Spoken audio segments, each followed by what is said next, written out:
So in this video, we're going to go over 11 tips for beginners in dropshipping.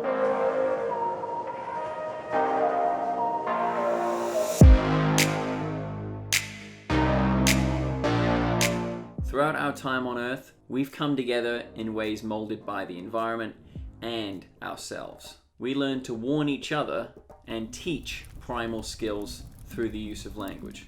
We formed tribes to hunt and gather and have fun together. We bartered our food, our pottery, and our livestock. The birth of agriculture sustained governments and marketplaces. The Industrial Revolution provided a standard of living unprecedented.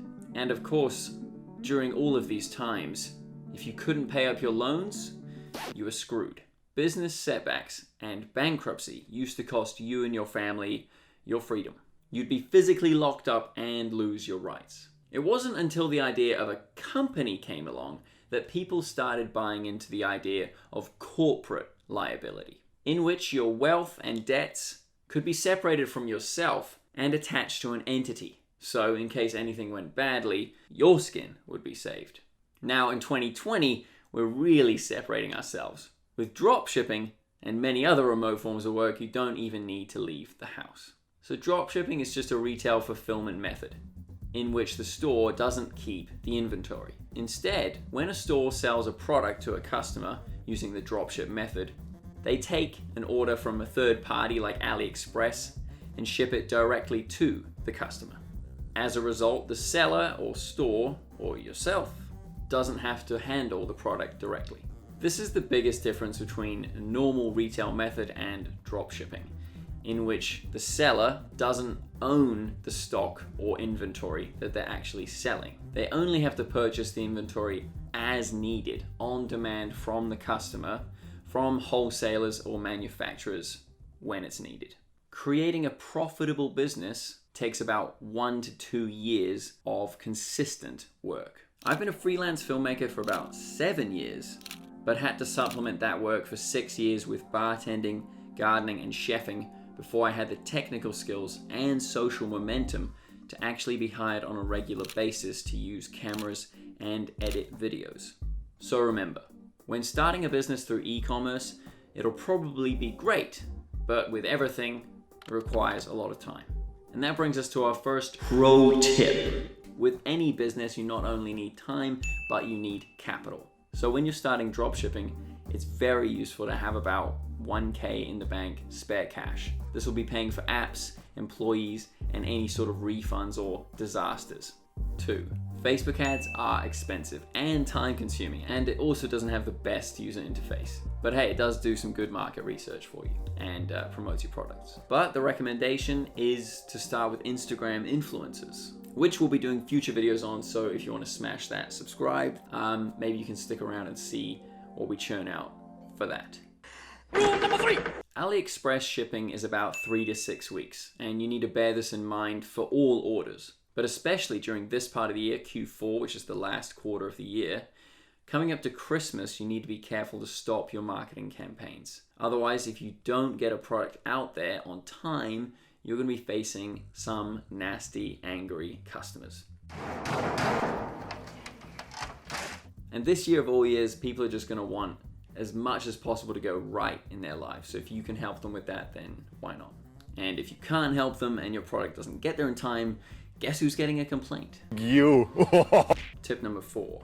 Don't focus on the website and the store, focus on the marketing. And you can check out my Facebook ads tutorial here. But bear in mind that you should keep your website presentable and professional and congruent. Figure out if it's going to be a general store or a niche store or even just a one product store, and show the store to your friends and family and see what they think. Would they actually buy something from your store? Is it trustworthy? Is it elegant? Just get third-party opinions on all of this. 5, save money by not buying guru courses online and just watch free YouTube videos like this one. 6, give discounts, but don't keep your prices too low, and you definitely don't want to get stuck in a price war. And of course, your profit margin should be aiming for 30%. 7, use good suppliers. Get in touch with them and see how they communicate, and see if you even speak the same language. Be prepared to pivot and change suppliers all the time, and go in trying to make a healthy business relationship. Try and find some objective metrics to see if it is a good supplier. How many orders have they done? Is it 7 or 5,000? Are their reviews good? Are people enjoying their products? Are they selling stuff that's actually being useful in the world, or are people complaining all of the time? And always choose ePacket because this will be shipped through more couriers and will be fast. ePacket is a shipping option provided by China EMS. It is also called eExpress or EUB. It was first used by sellers on eBay, and now it's quite prolific because of its simplicity and affordability. And when you start working with suppliers, only import 10 to 25 products when you start, because you're going to need to make titles, descriptions, find images, and do marketing for all of these. So you don't want to import like 600 products, otherwise it will be chaos. 8. Automate as much as you can. Use apps like Google Sheets and Google Docs to keep things organized. Use Zapier for automating small processing tasks on your computers. Use Magix for a more user-friendly Facebook ads workflow, and Later for Instagram posts. And if you hire any employees down the line, you can use things like Slack or Teams and Trello and ClickUp or FreeCamp. There's heaps of different apps out there to help you organize your business and your employees. 9, offer exceptional customer service and keep your brand personal. You want to be kind and respectful to your customers as you want them to come back. So for this, use speedy, high quality communication that's clear and understandable, and add a personal touch, send thank you notes and keep it casual so people can see who you are and they can relate to you. Don't be too casual, like, oh, sup, gee, far out, it was mean to have you as a customer, eh? Yep, solid, see you next time. And you definitely don't want to be too corporate, like, thanks so much. That's not even enough.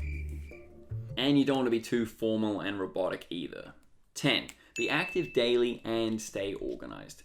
If you want to build a truly profitable online store or any business, put in the time every day to make sure that everything is going well. Do at least 1 hour a day, 5 or 6 days a week to maintain this online business. Monitor your competition and take notes because you're going to be able to learn a lot from the best and people who've already been doing this for a while. So start a spreadsheet and look at what marketing tools they're using, what apps they're using, how they're marketing everything, get some data on what's going on. I go through this in depth in this product research video and this video on MVMT and Apple. Anyway, hope there's some tips for you there that you didn't know. If you didn't or did, you could let me know in the comments below. That would help me out for next week's video, just to know how you guys are doing.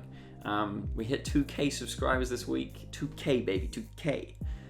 2,000 people follow the channel, so that's really cool and exciting. So thanks for watching, and good luck out there on the internet. Have a good day.